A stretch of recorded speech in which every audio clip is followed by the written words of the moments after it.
And now it's Deborah Cobelt Live in the Little Italy podcast. Hi, everybody. Thanks for joining me today on Deborah Cobelt Live and our Little Italy podcast. I've got such a great guest for you who's written an absolutely incredible book. People, please pick it up. Pick it up right now. You don't even have to listen to the interview. This is how much I loved this book. It's called Women of War: The Italian Assassins, Spies, and Couriers Who Fought the Nazis. I never knew about these people. These are four women in particular that you focus on throughout the book. Beautifully researched, I have to say. They were all young girls. They were in their 20s doing dangerous work, very much against what the Nazis were doing and Mussolini, and doing all kinds of stuff, going undetected, undercover. And what a great book to highlight for our Italian heritage, because I know you're half Italian, and also for Women's History Month. This is just great. Welcome, Suzanne Cope. Thank you so much for having me. I'm excited to be here. Absolutely. Okay, please. You're also a professor, I'd like to say, at NYU. You teach writing. You're also a community activist. So you're sort of involved, sort of out there everywhere. I want to know first why? Why did you write this book, Women of War? How did you get interested in it? Tell us the whole story. Well, I was involved in food studies, food writing, and I maybe 8, 9 years ago, this is not a random time in history. I was looking at what folks in the food studies world were doing for their own activism because I was involved with my community at that time. And I was seeing them. They were sending pizzas to protesters. They were having dinners that were hosted by refugees to raise awareness and also funds. And so I had this idea of like, let's learn from the stories of the past. And it's mostly women who are in the food world, especially traditionally. And so I put together a book proposal because that's what you do with nonfiction books. You don't have to necessarily write the whole thing, especially if it is research based. And so I had a book proposal where I was looking up, key moments in history. And I wanted to find women who are using food as a tool for social and political change so we could learn from them. And one story that came up was actually a minor character in this book, Ada Gobetti, who's friends with one of the main characters, Bianca. And I had her story as part of this larger kind of history of this of food and activism in the past like century or so. And that book almost sold, but didn't. The editor wanted to see a version that just focused on the American story. So that turned into my last book, which was Power Hungry, Women of the Black Panther Party and Freedom Summer and Their Fight to Feed a Movement. And so what Incredible. I loved researching that book, and I researched that mostly almost entirely during the pandemic. I started right before, which was very useful that I got to meet some of my protagonists.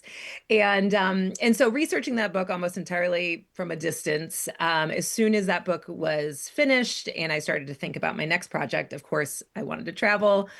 I am Italian American, and so I went back to the story from that initial proposal about Ada Gobetti. And so I spent a summer just researching as much as I could about her. And I found that her story, while it was amazing, was really the least exciting of the women that I was finding. And I could not believe that these stories were not available in English. I mean, there's some sporadic stories here and there. But the four women who I highlight, their stories are, all of their testimonies, memoirs, etc., were all in Italian, and almost all of the research was in Italian. And so as I was finding these stories, I was putting together, I mean, I wanted to write about so many of them, but of course my very brilliant agent is like, no, you must focus. And so I focused upon these four women because they told a story, the story of the resistance through four different places. So they lived in four different places, and they had overlapping jobs because typically women had specific jobs, especially as they started off in the resistance. But they also showed kind of the breadth of what women were doing in the resistance, and yeah, and so this book grew out of those stories, and I'm so excited to share them with you. Talk to me about it. Talk to me about these four women and how you happened upon focusing on their stories. And let me repeat, these are young women. In fact, let me just call them out. We've got Carla from Rome. She also left behind some memoirs. We've got Teresa, who was half Jewish during the war that you write about, that they were involved in helping with the resistance. We have Anita, and she was a I'm going to call her a real badass. Oh, she's so sassy. She is sassy. And then Bianca. So let's talk about each one in any particular order. And I am curious about, through your research, why those four. Made me proud to be an Italian. I have to tell you, I mean, we are feisty people, and these women were responsible for really helping with so much during wartime. So let's talk about it. Exactly. So I'll give the briefest of history lesson because even though I was immersed in this, there were still so many elements that I kind of forgot from history class, or, you know, typically they like to focus in the United States on American history, and this is history that is not happening with Americans around. At least they're in the periphery. So as we know, Italy was ruled by Mussolini for 20 plus years, and that's what these four women were brought up under his fascist regime. And so that did a lot of things. It squelched all resistance. It went way, way underground. Anyone who wanted to kind of fight against him, it made it very difficult. Also, he changed the curriculum at school, so it was not taught to any students in school, what other types of government were, or, any sort of civics lessons, or even broader history. It all had to be approved by the government. And so you have these women who, and entire generations who are being brought up without a real sense of the options of government or how other countries are run. So these women were born right before Mussolini came to power. They were brought up during his regime. And a quick side note, what I found, as I was already deep in this research when I realized my grandmother would have been the exact age as these women. And so that kind of resonated with me. She spent time in Italy as a child. And so I really, connected with their story even more, and saw, the feminist upbringing that my grandmother helped give me. So, in 1943, Italy is already in war, and it's very unpopular. They didn't want to go to war anyway. They weren't prepared to go to war. It was very, very difficult with rationing. And then you have the Allies who land in Sicily, and then they quickly make their way across Sicily, and then they start to go up the boot, south of Rome in Salerno. And so now Italy sees what's happening. There is now there is now war on their doorstep, and they want out. So they depose Mussolini. This is in summer, July 1943. They install Badoglio, who is kind of a weak, still conservative leader. And in this time period, while he's negotiating their surrender, all of this that resistance that was very deep underground now starts to come to the surface. And so groups start to get together. You have these opposition parties that actually are working together and realizing that they had to find common ground and create a coalition in order to be powerful. And so in this 45 days, that's when these four women, they already had glimmerings of their activism. They had seen, that they wanted to resist, and maybe they didn't know how, or they resisted in small ways that the book talks about. But this is where they start to connect to other people, to this larger web of resistance. And then in early September 1943, that's when officially the surrender was announced. And meanwhile, Germany knew what was happening, and they had been not even so quietly streaming troops into Italy. So the moment the surrender happened, they said, well, guess what? You're occupied. And so this is when all of that resistance that had been fomenting for 45 days, and it's a period known as the 45 days, they had to go back underground. But this is also where the resistance really realized how much they had to fight for, and that they really had to come together. A lot of men went into hiding. They had a draft pretty quickly to create a new fascist army. Of course, the Jewish people in Italy, they had been persecuted under Mussolini, but not nearly to the extent of what was happening in Germany. But now they were under German rule. And so if you were of German heritage, by German rule, then by their law, then you really had to go into hiding. Teresa's family they were Jewish technically by German law, but they had been so assimilated into Italian culture. They were considered under Italian law, they were considered non-Jewish, and so they were not. They did feel like the laws could change at any time, but they were not under immediate threat. And so these women, yeah, they started to connect with their resistance in their respective places. So we have Carla Capone, who was in Rome. And so she was upper middle class, and she was connecting with some people from school who had asked to use her apartment as a place to meet. And she became interested in what they were saying because they were so, even though these four women had more information than many, she still, there was so much that she didn't know or understand about where she might have wanted Italy to go in the future. She didn't even really understand the future that she wanted. And so this political education drew her in. There were groups of women who were getting together and really, empowering women. And the thing that women could do, because men were so, were not totally absent from public life, but they were much more likely to be searched pretty quickly. They started just grabbing men off the street and deporting them to work in Germany. And so they found that for women, they were better able to carry whatever needed to be carried around. So messages, they transported guns. When they started making bombs, they would take piece by piece, they would bring it to the bomb making facility that maybe was in a basement. And a lot of times that there were times that Carla even made bombs. And so the women really needed to, be couriers. They were called staffetta, but obviously this was so incredibly dangerous. If they had been caught with any of these things, they would have been arrested, tortured, many other things. Then they found that if a woman was hanging out with a guy who was kind of spying or scoping things out for to place a bomb or something, that they would also be less likely to be found suspicious. So they were cover. And Carla was cover for a member of the Gapisti, which was this small guerrilla warfare group that was in Rome, but also they had Gapisti in Milan and in Florence. And so yeah, she was cover for her partner. And she's like, wait, I'm not just going to sit here and do nothing and pretend to be your girlfriend. Let me do something. And so she kind of talked her way in, but they quickly realized that it was, why not? Let's have more people in the resistance. And so she became a very active member, helped to plan bombings, she assassinated people. It was very, emotionally difficult for her, but she realized these were times of war. And so ultimately, Wow. I'm not going to give away anything, but she's part of the biggest, the most effective resistance bombing against the Nazis by resistance members, not the armies, obviously. And she had to go deep underground because of a traitor in her midst. So she left behind robust memoirs, and her partner, who she was cover for, and then became her partner in life. He also left behind memoirs. So, when I'm writing about her, I can really get into her head because she is telling us through her own writing how she felt. And then I could supplement that with my other research, such as from Rosario, her partner, who might, write about that same moment if he was there. And then I can get additional information and layer those scenes. And so that's how a lot of her stories came to be. I could keep going, but let me know.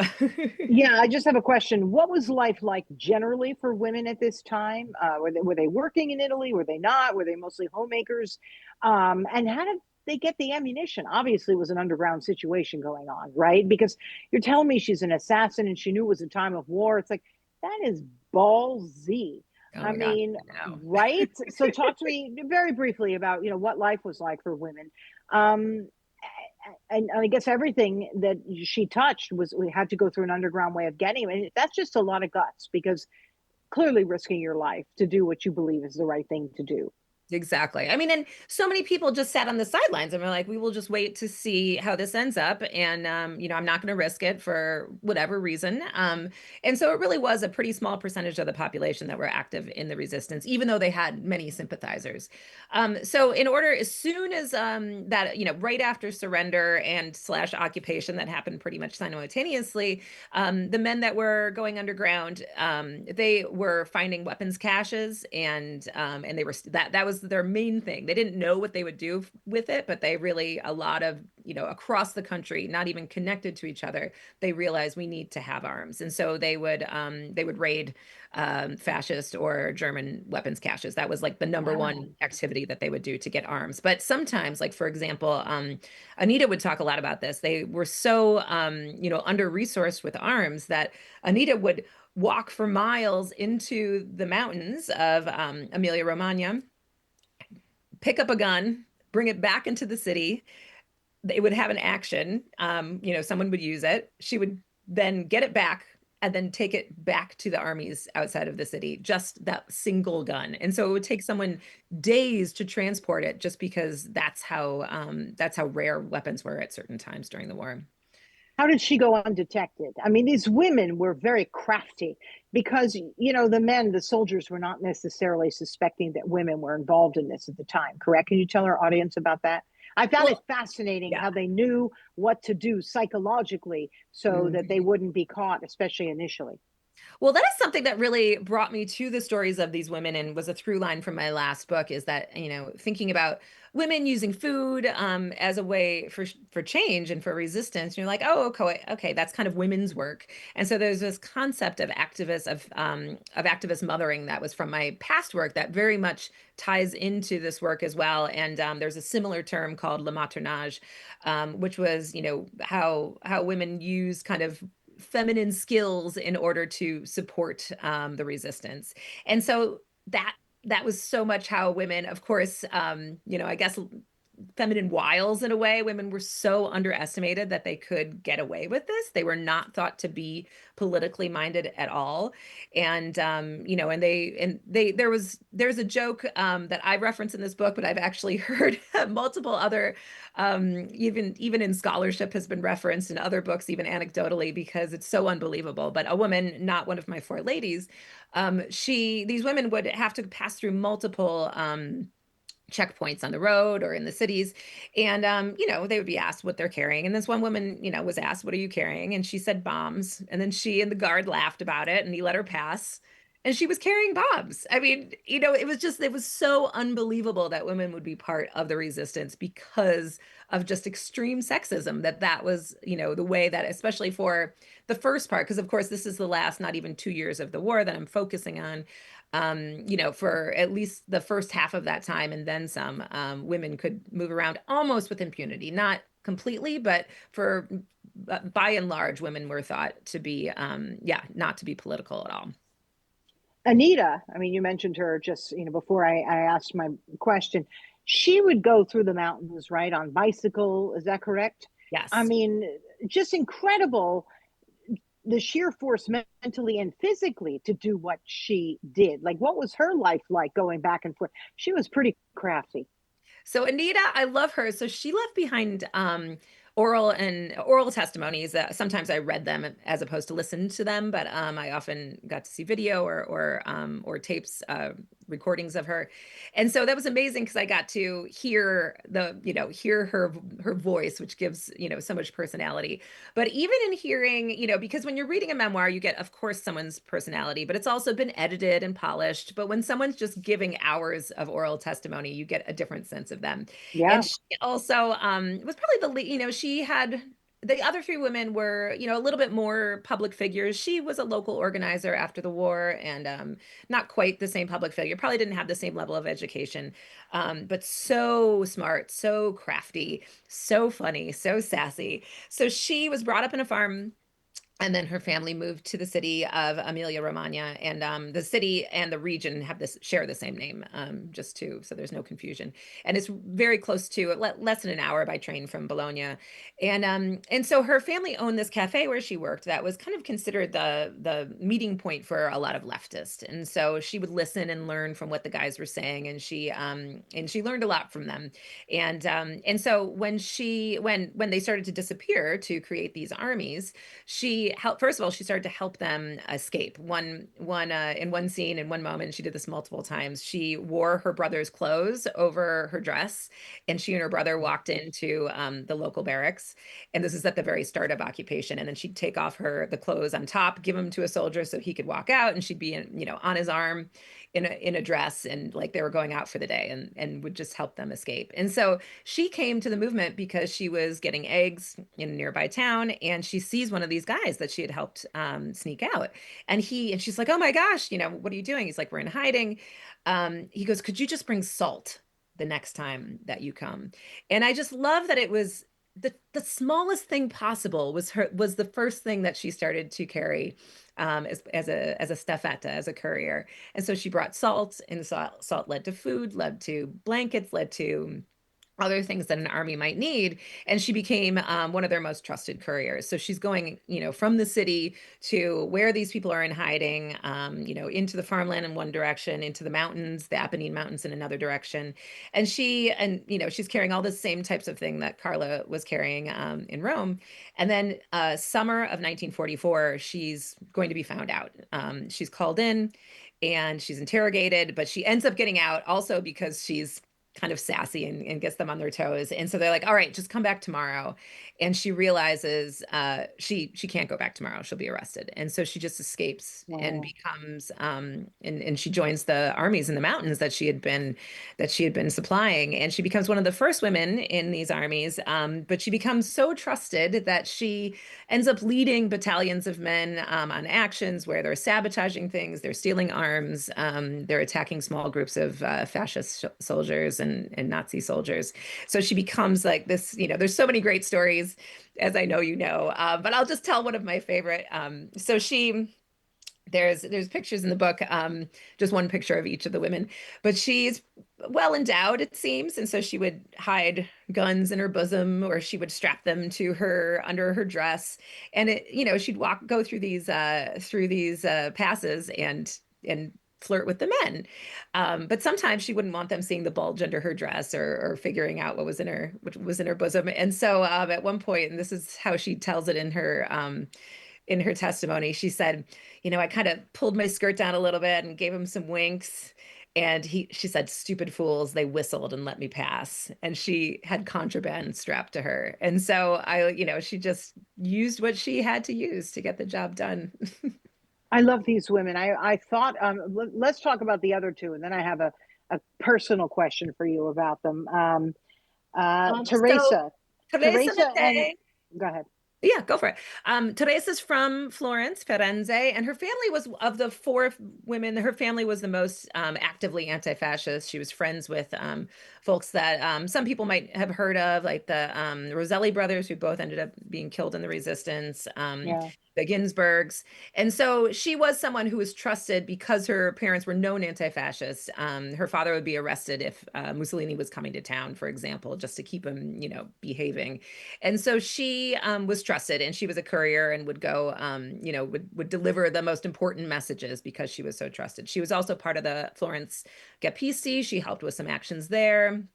And she did a lot of that. She helped organize groups of women, groups of students. She also, like Bianca, who I'll mention in a second, but also like all of the women, would help carry underground publications that were very important as far as spreading, what they were fighting for, educating, and also connecting the people and fighting propaganda. So she was important in Florence and Firenze, and she ended up after the war. She was an elected official like Carla, but she ended up helping. She was the youngest person and one of the only women who helped write the Italian Constitution after the war, and so she became a very public figure after the war. And then you have Bianca Guidetti Serra, who is in Turin, Torino, up near the Alps, and so she trained to be a lawyer, but because of the sexist laws, there were, very few women were allowed to be lawyers. And so she was actually a social worker, but she was a social worker in, the Fiat factory and in these factories. So she became connected to a lot of these workers, which ended up being very important for her work. She ended up organizing these, mostly women, but also male workers. She organized the biggest general strike, helped organize, but was one of the main organizers, the biggest general strike in Nazi occupied territory during World War II. And that happened in March of 1944.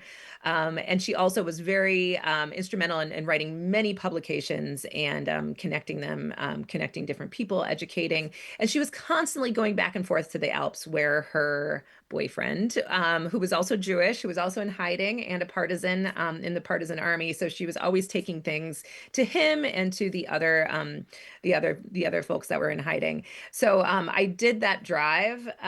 She would do it by train and then bicycle when the trains no longer went up. And I did the drive, and the drive was harrowing, and I could not imagine all the times she did that by bicycle. It was truly amazing. And and for her and for all of these women, I really strive to trace their footsteps as much as I could. I went to some of, there's some towns that Bianca went to in the Alps, and I went there, and I was able to see. In fact, I saw a plaque that talked about one of the moments I write about in the book. I found it's not actually. There's nothing published about it, but I'm pretty sure I found where her boyfriend was in hiding. He and some other partisans were Oh, in this old wow. mine barracks, and so with Bianca had co-written a memoir, and it was partially about her time in the resistance, but also about her life afterwards. She became a lawyer and an activist for women and children and workers, and so talking with the person that was her friend and co-writer, she and I kind of pinpointed, and I found the barracks where her boyfriend had lived during the war, and so that was really amazing.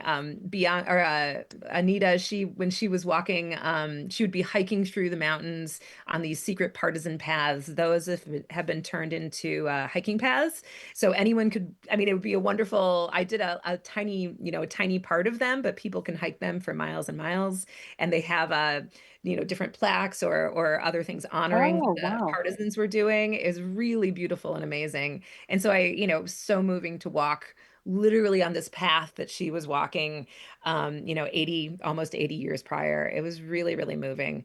So yeah, it was amazing to try to recreate these women's lives from as many different points of reference as I could.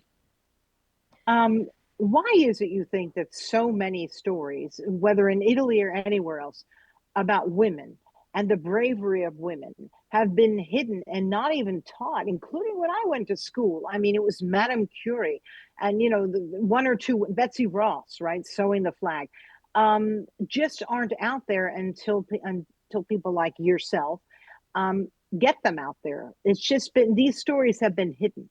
Yes, absolutely. Well, in Italy, one reason was that there were some people, particularly conservative-minded folks, who thought these women were loose women. They were considered, whores because a lot of times they would end up they couldn't if there was a curfew at 5 o'clock or 7 o'clock, they're already out somewhere doing, whatever these actions were, and they would have to spend the night somewhere where there were men and they were unaccompanied. So for that mere reason they were judged in a lot of ways. And at the end of the war, in April 1945, when the war ended in Italy, they had all these amazing parades, liberation parades, not just from, Nazi in the war, but also from Mussolini. And a lot of times they wouldn't let the women even march with them. And at first I was Wow. incensed because I'm like, how could you, I just read all these stories of fighting alongside the men, and the women said they felt free and they felt supported. I mean, of these four women, they all talked about the folks that they fought alongside were very supportive. They sounded what we would call feminist men. They understood that their worth. But there were certainly other stories too, where there were chauvinists among them, even among the partisans. But then I found out, I heard other women who were saying that some of the men wanted to protect them from the people who weren't fighting, who were judging them, and didn't want them to be kind of marked after the war.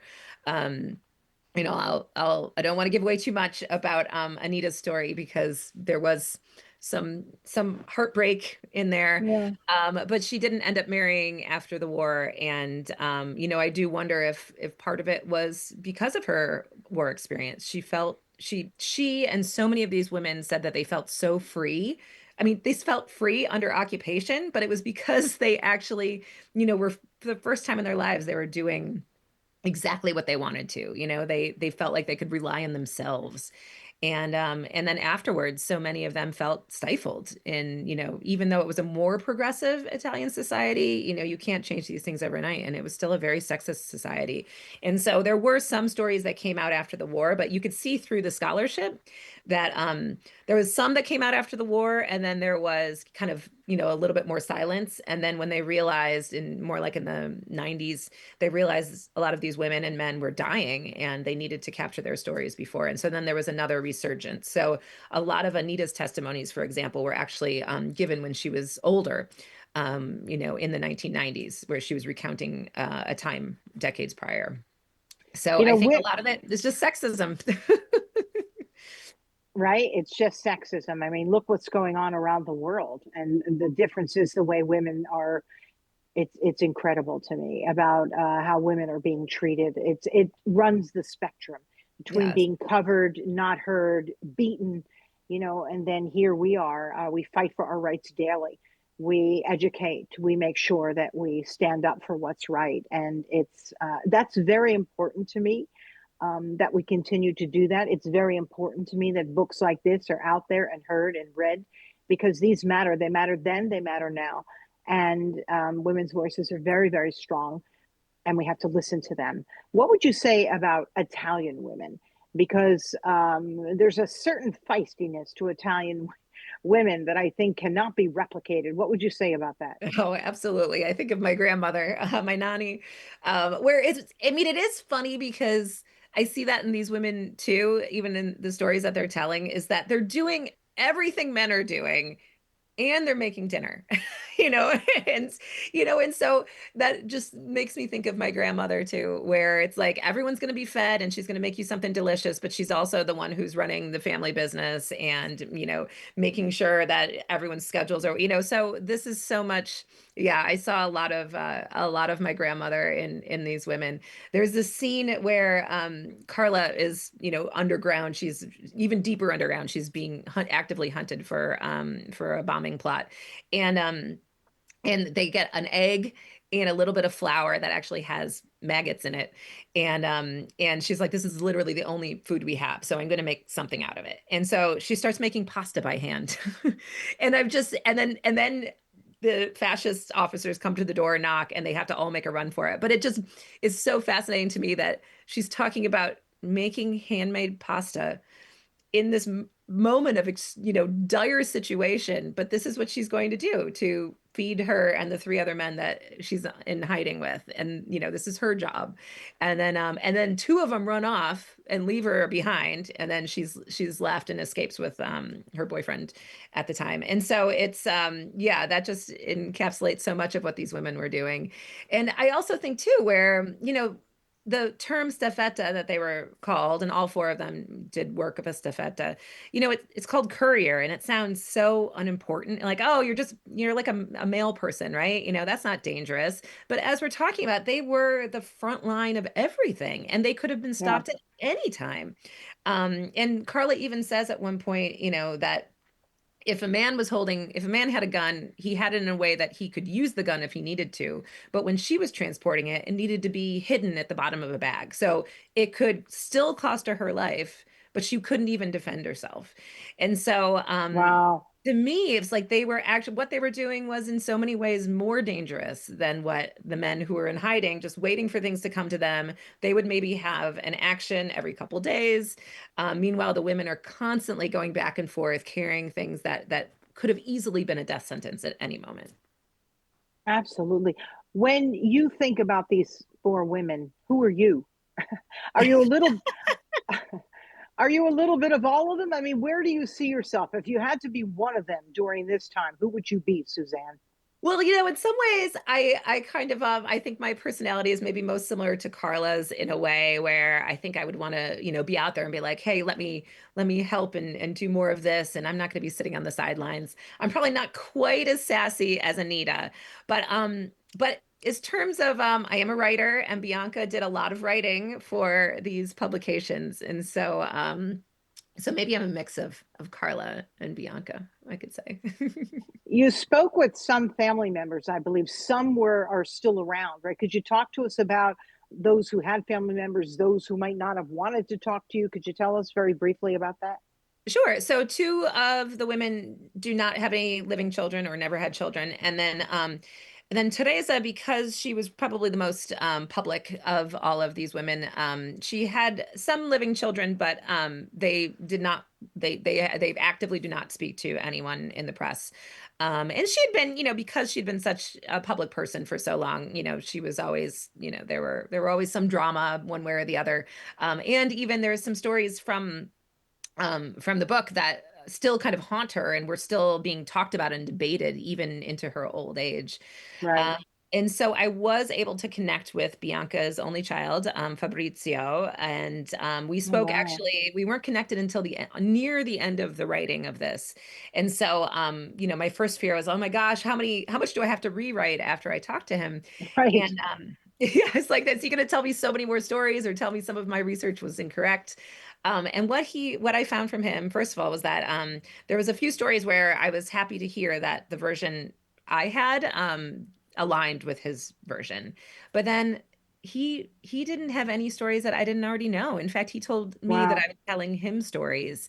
And this is something I've heard from other people, even folks who I've met throughout the touring of this book, where they're talking about their parents were, maybe their grandparents were in the resistance in Italy, or their parents were in, their father was an Allied soldier in Italy. And they said their parents did not want to talk about war, did not want to talk Mm, about this time. And so he mm. was very thankful that I could tell him more about his parents. Yeah, just incredible. Um, has this brought you closer to your Italian roots, to wanting to spend more time there, to wanting to learn more about Italian women in particular? The feistiness, sort of the part of us that doesn't really want to give up and wants to fight for what's right. Like, as you went through this process, did you feel even closer to your own Yes. roots? Yeah, I certainly understood my grandmother more. I ended Yeah. up writing an essay about this, actually right around the time, about a year ago, and about how I understood her, her political leanings. She was always very political, and I was like, if you were living in under Mussolini, even as a kid, I could understand how you want to make sure that your voice is heard and that particularly her granddaughters, but also her grandsons, had a future. It was always, I mean, she used to tell me I would be the first woman president. And we all went a different direction. But yeah, I've always been very civic minded because of my grandmother. But I'd been learning Italian here and there, fits and starts. My grandmother spoke Italian perfectly and she spoke, dialect. And so I wish that I could speak to her now. I could really use some help with my spoken Italian. I'm really good at reading Italian now, but if you don't practice it, it's hard to keep it fresh in your mind. And so I love that I've become closer in that way. And then my mother and I've been talking since, before the pandemic, of going to Sicily, where some of her family is from, our family's from. And so we finally are taking this trip in May, and we're very excited about that. And I already doing research around Sicily already just for our trip, but also from the history. I'm so excited. Absolutely wonderful.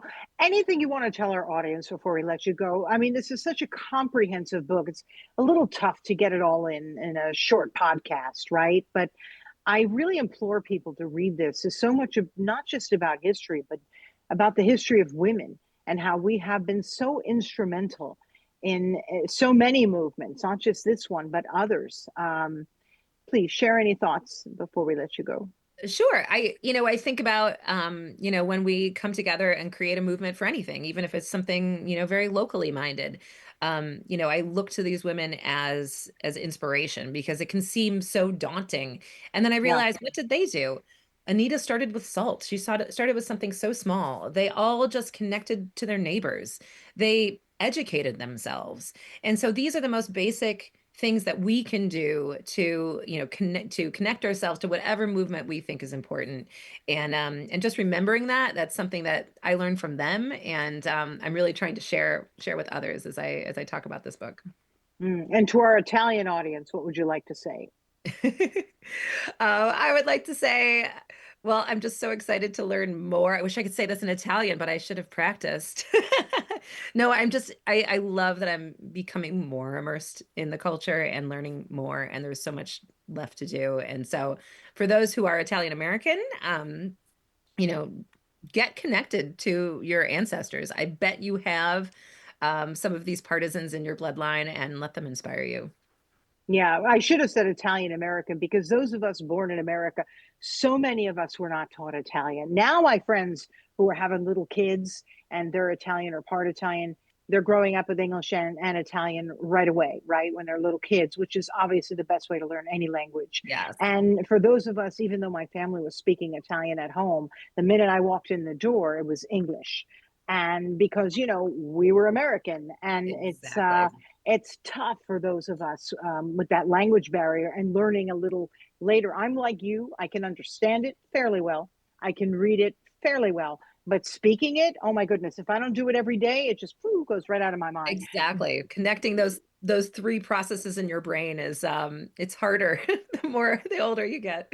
I will tell you though, but in my heart, and 100%, I am with these ladies. I am one of them. I'm all of them sort of rolled into one. I admire them, and I admire this book that you wrote. It's incredibly well researched, well detailed.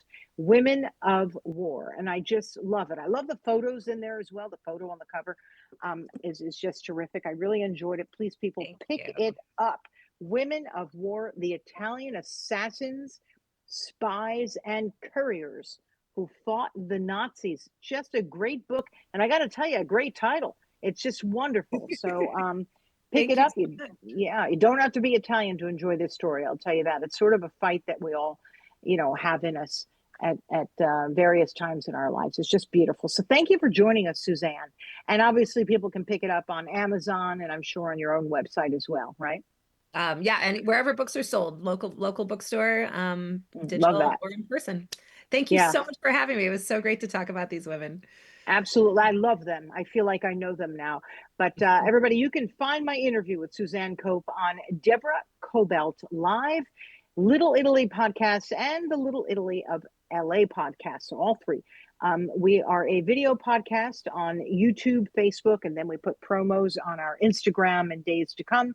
And then we're also an audio podcast. So you can find us on the iHeartRadio app. You can find us on Spotify, Amazon, anywhere that you get your podcasts. Please look us up and you will find my interview with Suzanne Cope. And please pick up Women of War. I just loved it. And I love the fact that you said where books are sold at bookstores. It's really nice to try and order a book from a local bookstore. I really try hard to keep them in business. So if you're near a bookstore that's local, try and do that as well. And if you don't mind a quick plug, I'm going to be in LA in a little more than a week. So if folks want to come down next Sunday to BNN at the Grove, I will be speaking at 11 a.m. Pacific time. Okay.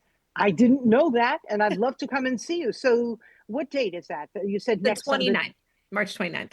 The 29th at Barnes and Noble. Oh, I love it over at the Grove because we go to Barnes and Noble quite a bit. That's a terrific Barnes and Noble. I don't know if you've been there. It's right near the farmers market. Make sure Oh, you go to great. our farm. Oh, we have a fabulous, it's a really old from the 1920s.